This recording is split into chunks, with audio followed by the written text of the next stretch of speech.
สบายดีพี่น้อง สบายดีพี่น้องมื้อนี้เฮาอยู่ไสบ่ดอนมื้อนี้เฮาอยู่แข็งคำม่วนอยู่ที่อยู่ถ้ำปลาเสื่อมมาเที่ยวถ้ำปลาเสื่อมพี่น้องครั้งแรกในชีวิตที่ได้มาพี่น้องเป็นสถานที่ท่องเที่ยวใหม่เนาะบ่ดอนเนาะแม่นี่พี่น้องงามพี่น้องเอ้ยธรรมชาตินี่สตุกบ่ได้ถ่ายทางมาให้พ่อแม่พี่น้องเบิ่งเด้อไปเบิ่งอยู่ที่ช่องของสลัดสแนลเด้อพี่น้องสตุกบ่ได้ถ่ายสตุกมาถ่ายเอาอยู่ที่หน้าถ้ำเลยพี่น้องสวยๆพี่น้องธรรมชาติน่ะเบิ่งสตุกถ่ายเบิ่งนี่พี่น้องธรรมชาติสวยมากคุณนะมันเป็นแหล่งท่องเที่ยวที่ค้นพบใหม่เด้อพี่น้องนี่นะสถานที่กับเขาเจ้ากำลังเริ่มสร้างก็พี่น้องก็จะบ่มีบ่อนจอดรถหลายบันไดเนาะนี่จะมีบ่อนจอดรถมีแค่ที่เห็นนี่เลยพี่น้องบ่ค่อยกว้างบันไดเพราะว่าสถานที่เพิ่งจะแบบว่าเขาเจ้ากำลังเริ่มแบบก่อสร้างเริ่มพัฒนาเนาะพี่น้องเนาะร้านขายอาหารกับมีอยู่ร้านเดียวอยู่ข้างนอกว่ะแล้วก็อันนี้ก็เป็นร้านขายพวกน้ำพวกขนมเนาะพี่น้องนี่อยู่ทางนั้นคือทางเขาอันไปถามเด้อพี่น้องไปข้างในกันนี่มากับเจคนสวยเจคนสวยมาถามกันเนาะเจมาถามเลยมาเที่ยวเลยไปที่เขาก็ไปข้างในกันเลยพี่น้องก่อนไปซื้อไอติมเข้าไปกินก่อนแดดพี่น้องเลย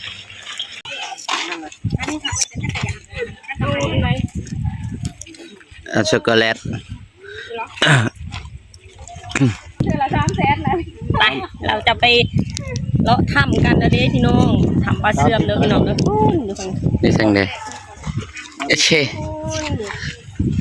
สวยปะสวยพี่น้องเมติมก่อนถึงเขาไปเติมพลังคนน้อยสบายดีเลยสบายดีโอ้ทีมงานของเราทีมงานเขาไปเลยพี่ พร้อมกันหรือยังเตรียมตัวที่เขาทำกำลังเตรียมตัวกินไอติมเบิดก่อนเนาะกำลังเติมพลังพี่น้องป้าพี่น้องเนี่ยที่ยุ่งเขากินหางเขาเริ่มมาเด้อเอาปีไปให้เขาเจ้าก่อนเขาคนป่ะอันนี้คือทางเขา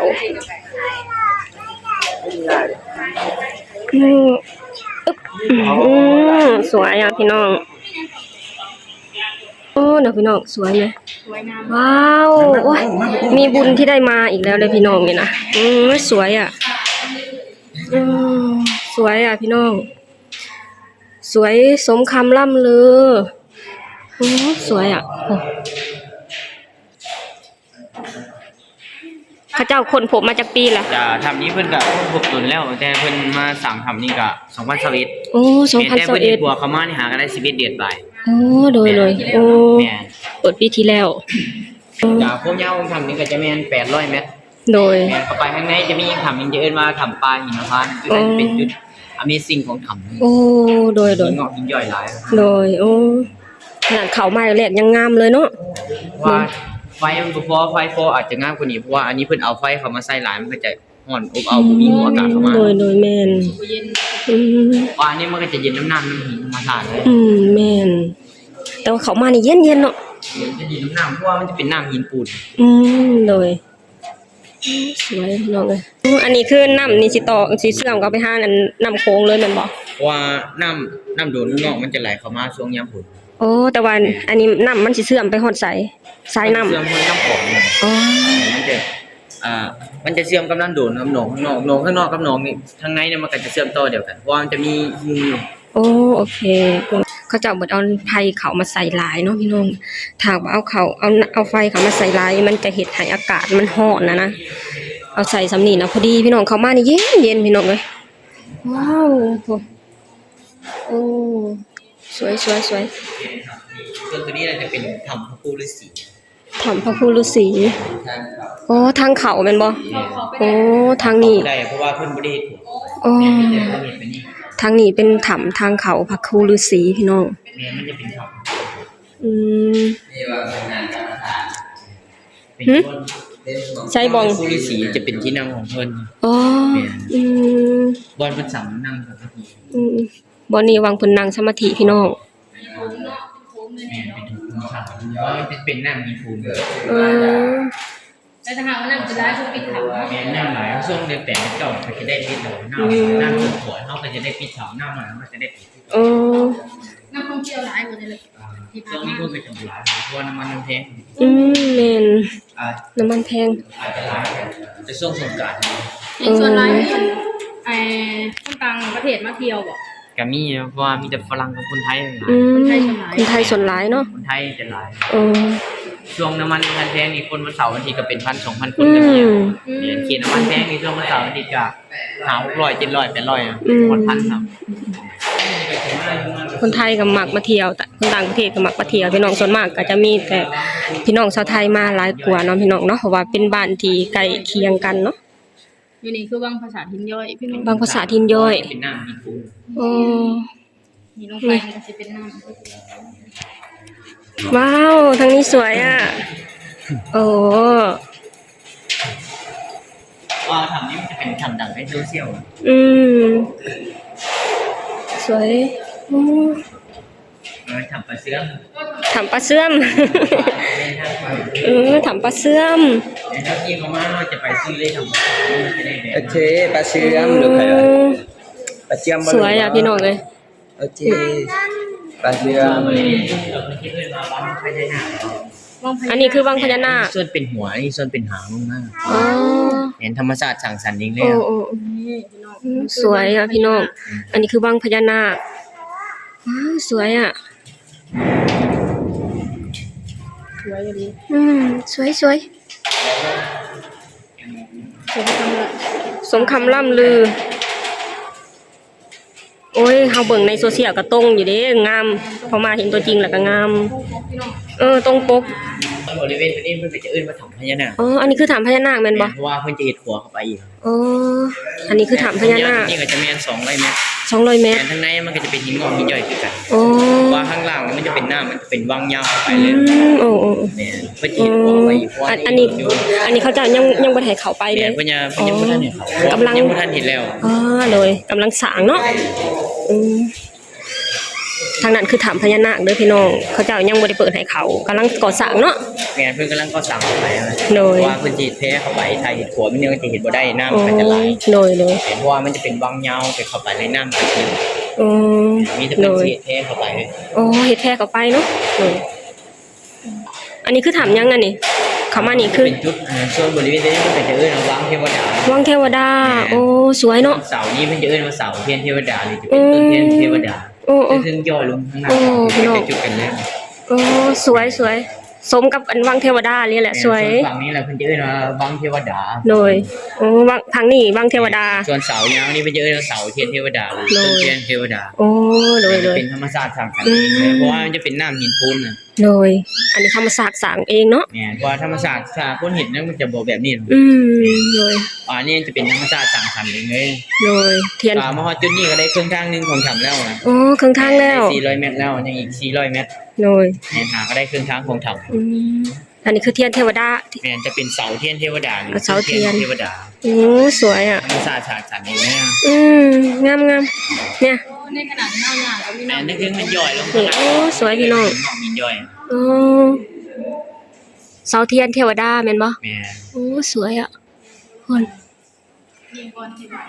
ส่วนจุดนี้ก็เป็นจุดที่กราบไหว้เทวดาขอพรเทวดา อันนี้คือจุดกราบไหว้อ๋อ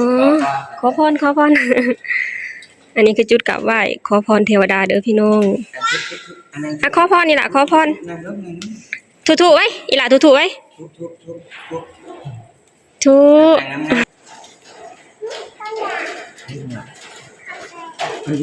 นี่สวย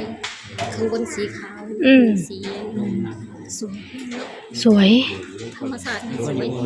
สวย ส่วนจุดนี้ก็จะเป็นที่นั่งเทวดา โอ้ยอันนี้คือที่นั่งเทวดา เนี่ยธรรมชาติ อ๋อ ที่นั่งเทวดา เลย จุดนี้ก็จะเป็นธรรมชาติสร้างสรรค์เองเลย โอ้สวยอ่ะอันนี้คือจุดที่นั่งเทวดาเด้อพี่น้องเทวดาแบบว่าธรรมศาสตร์จัดสรรขึ้นมาเองเลยพี่น้องเอ้ยงามงาม อยู่ นี่เดี๋ยวทางลมนี่ก็จะมีน้ำเด้อพี่น้องแต่ตอนนี้น้ำแห้งแล้วบนนี้ไปกันต่อพี่น้อง แม่น สร้าง3เสียนก็คืออยู่ได้เนาะคือนะพี่น้องจุดนี้คือจุดสร้าง3เสียนเห็นบ่คือบ่นี่จุดสร้าง3เสียนพี่น้องสวยนี่ทางนี้หินย้อนหินย้อยแม่นบ่หินย้อนหินย้อยเอิ้นบ่ค่อยถูกหินงอกหินย้อยโอ้สวยพี่น้องเบิ่งว้าว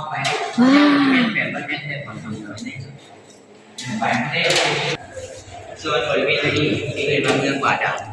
โอ้เมืองบาดาลโอ้สวย เป็นปากถ้ำไปจะมีหมู่เข้าไปอีก โอ้มีฮู้เข้าไปอีก เป็นป่าออกมาเสื่อมเกี่ยวกับช่วงเดือนหก อืม อันนี้ปรากฏเอง ปรากฏกับปลาเสื่อมจะออกส่งเดือน6 ว่าตรงย่างไหล สวยอ่ะพี่น้องน้ำก็งาม ว่าตรงนี้ย่าง อืม สวยเนาะ สวย สีสวยแฮง แม่นสวยมากอยู่นี่ก็จะต่ำแน่เนาะพี่น้องเนาะไปเราไปกันต่อ มันมาเที่ยว ว่าชุดนี้ก็ทำกับเสื้อไก่แต่ชุดที่น้องฝนนี่เราไปจะขึ้นไปเรื่อยๆจะเป็นน้ำสองนี่เลยมาทำปลาเหมือนมะพร้าว โอ้ แล้วแม่ก็จะชุดที่ทำ ขึ้นไปข้างบนคือถ้ำป่าหิมพานต์วงนี้คือสุดแล้วสำปลาเสื่อมพี่น้องมาวันนี้ก็จะแม่นสุดแล้ววันนี้จะขึ้นไปถ้ำป่าหิมพานต์พี่น้องไปตื่นเต้นอ่ะอ้าวสวยอ่ะ หุ่น ปลาอยู่ ทำปลาหิมพานต์พี่น้องสวยระวังพาลูกลื่นเนาะพอลูกอ่อนเอาลูกอยู่ข้างหลังพี่น้องสวยว้าว ก็ถามปลา ทำปลาหิมพานต์ นี่เห็นว่าเป็น ว้าวพี่น้องนี่นะสวยเบิ่งนี่ทำปลาหิมพานต์ว้าว ว้าว สวยอ่ะไปขึ้นไปข้างบนกันโอ้ทำปลาหิมพานต์ ย่อยธรรมศาสตร์สามสันเองเลย โอ้ยสวย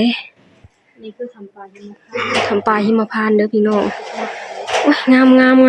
คุ้มที่ได้มา เอาลูกไปเลย สวยอ่ะพี่น้องโอ้ เป็นวันเสาร์ทำโอ้นักล่าเสาร์นะเพราะว่ามันจะเป็นเสาอีกของทำเลยป่ะ คือหยังอันนั้นคือหยังก่อน เสาทำพระปูสีสุโธนักล่า โอ้ เสาจะเป็นเสาเอกของท โอ้ ำทำไปมีเสานี้ทำนี่ก็ทะลงทัวเสานั้นจะเป็นเสาทำไว้อะ อืม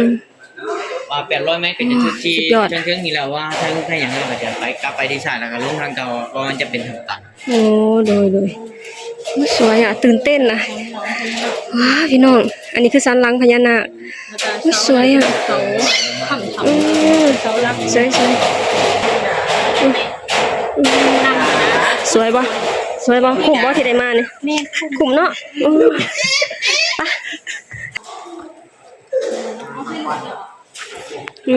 สวยพี่น้องเลยอันนี้คือเสาเอกของถ้ำพี่น้องสวยอ่ะดูว้าวนี่พี่น้องอันนี้คือเสาเอกของถ้ำเนอะพี่น้องคนบอกว่าถ้าหากว่าเสานี่หักลงคือถ้ำก็ถล่มลงมาเนาะพี่น้องเนาะโอ้ยสวย เสาเนี่ยว่า แม่นสวยพี่น้องมาเด้อพี่น้อ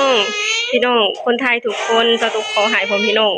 มาเที่ยวลองเบิ่งเด้อพี่น้อง10 ปากว่ายังไม่เท่าตาเห็นเด้อพี่น้องคือแบบว่าพอมานี่พอมาถึงแล้วจะรู้สึกแบบว่าคุ้มที่ได้มาแฮงพี่น้องมันสวยนะแม่นสวยงามแบบว่าโอ๊ยจะตุกเขามาใจเต้นตุบๆเลยแบบว่ามันสวยมันงามแฮงเนาะพี่น้องแม่นบ่ดอน แม่